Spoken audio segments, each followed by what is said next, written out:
People are asking if the bananas here produce fruit. Well, here we are on Salt Spring Island, just down the road from our place. These aren't our bananas, these are Hal and Michelle's, good friends of ours. So there's what the bananas look like. So there's the flower pod, and then there's the fruit. So each one is a finger, and if you have a whole bunch of fingers, it makes a hand of bananas. So these are Japanese fiber bananas, Musa basjoo, and they're not really palatable. These bananas are actually, the plants are grown for fiber, just like we grow commercial hemp for making paper and clothes. But yes, they do produce fruit.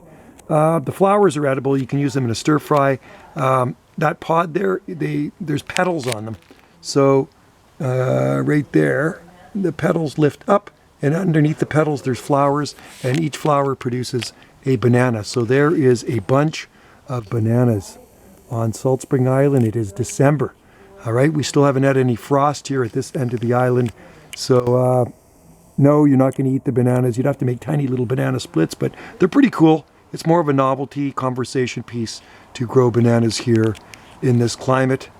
And these guys know how to grow bananas very well. This is like a jungle of bananas, right? It's a jungle of bananas. They're everywhere. They're everywhere.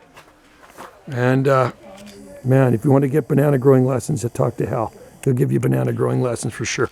He knows they know what they're doing, these people. These are beautiful. And they'll go till you get frost anyway, and then the frost will knock the leaves off. All right? All right, guys. Thanks for watching. Like and subscribe for more videos here on this channel. Cheers.